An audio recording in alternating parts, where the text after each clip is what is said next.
Session में हमने वर्ण विचार पढ़ा और उसके अंतर्गत हमने वर्णमाला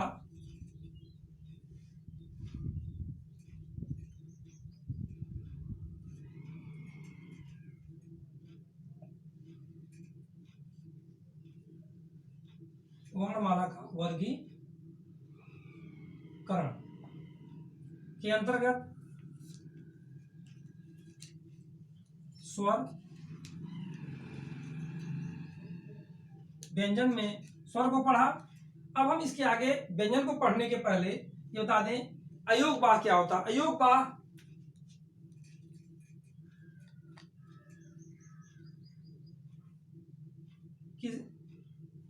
एक अंग होता है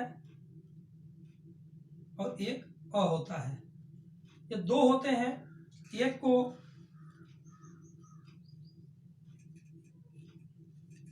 अनुस्वार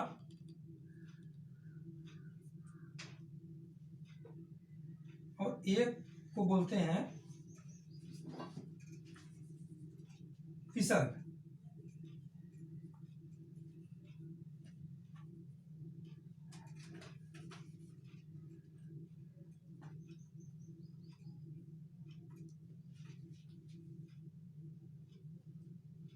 अंग किसी भी व्यंजन शब्दों के बीच में प्रयोग होता है।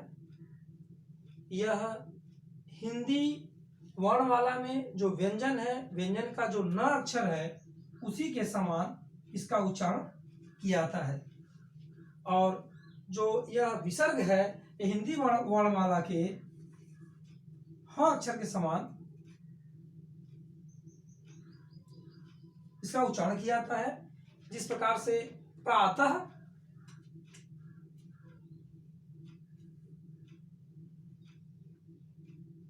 और यहां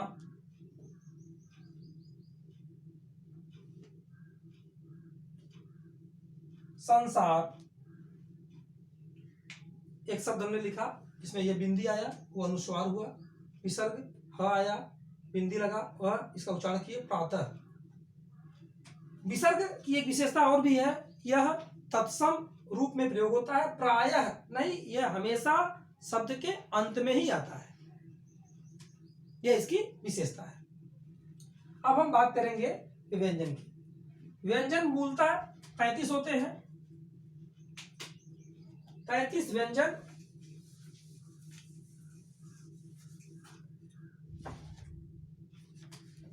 और अंतष्ट, ऊष्म,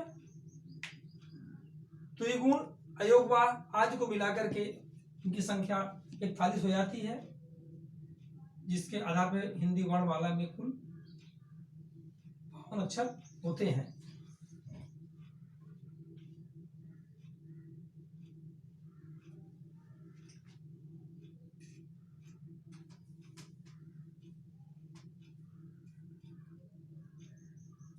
एक आता है स्पर्श व्यंजन,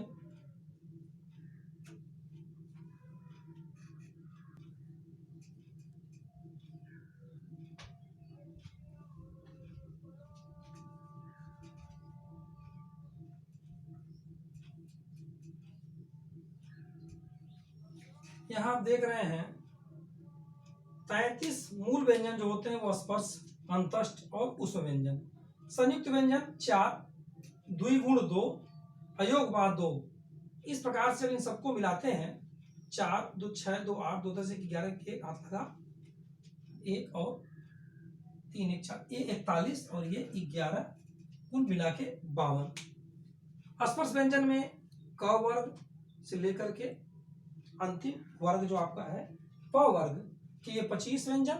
अंतष्ट व्यंजन में य, र, ल, व। उस व्यंजन में स, स, ह। संयुक्त व्यंजन स, छ, त्र, ज्ञ और श्रमिक वाला स्र आता है। श्रमिक वाले स्र को मिश्र व्यंजन भी कहते हैं, सिर्फ एक स्र को। द्विगुण व्यंजन तो आता है अड़ और ढ। अयोगवाह में 2 आते अंग और अ। इस प्रकार से इनकी संख्या कुल होती है 52। यह इनका वर्गीकरण किया गया है उच्चारण के दृष्टिकोण से, स्थान के दृष्टिकोण से, उच्चारण स्थान प्रयोग के दृष्टिकोण से। एक आता है वर्गीकरण प्रयत्न के आधार पे। प्रयत्न के आधार पे हिंदी वर्णमाला के अंतर्गत व्यंजन को 8 भागों में बांटा गया है। पहला है स्पर्शी व्यंजन, दूसरा है स्पर्श संघर्षी, फिर संघर्षी, उसके बाद चौथा है अनुनासिक, पांचवा है पार्श्विक, छठवां है प्रकंपित, सातवां है उत्क्षिप्त व्यंजन, उत्क्षिप्त व्यंजन द्विगुण को ही कहते हैं, और आठवां है अर्धस्वर। इस प्रकार से प्रयत्न के आधार पर अर्थात मुख के अंदर निकलने वाली वायु के आधार पे अगर हम बात करें, प्रयत्न के आधार पे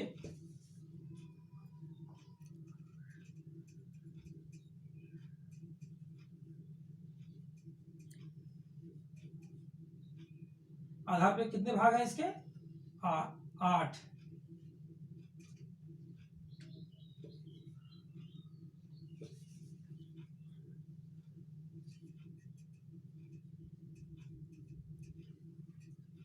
और बाह्य प्रयत्न एक आता है, अर्थात श्वास वायु के आधार पे 2 प्रकार है।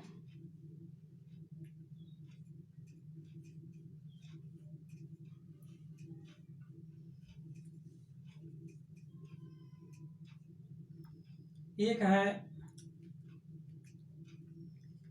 अल्प प्राण, एक है महाप्राण। अल्प प्राण और महाप्राण। इसके बाद एक और प्रकार आता है घोष के आधार पे।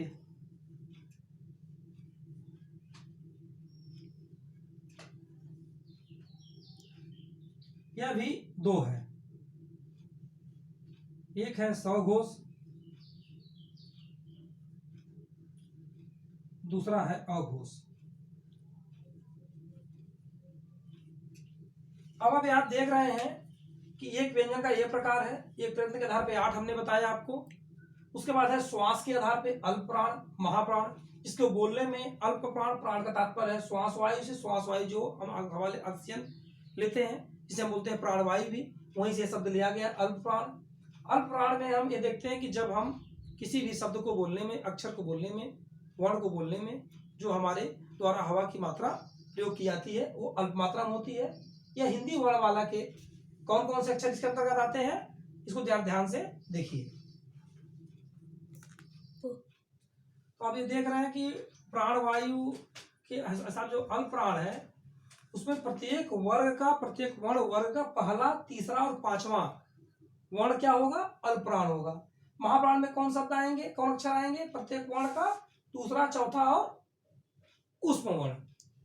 और उसी प्रकार से घोष के आधार पे, घोष का मतलब क्या हुआ?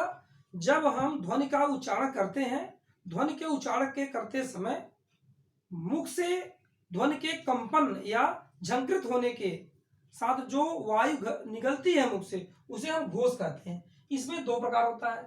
जो झंकृत वायु है, उच्चारित वायु, जब मुख के बाहर आकर के ध्वनि तरंगों के निकट होकर ध्वनि के उच्चारण में सहायता प्रदान करती है, उसे बोलते हैं सघोष। पुनः सुनिए, ध्वनि के उच्चारण में ध्वनि तरंगे झंकृत या कंपन होकर मुख से बाहर निकट होकर के, मुख से बाहर ध्वनि तरंगे निकट होकर के उच्चारण में सहायता प्रदान करती हैं, उसे हम सघोष कहते हैं।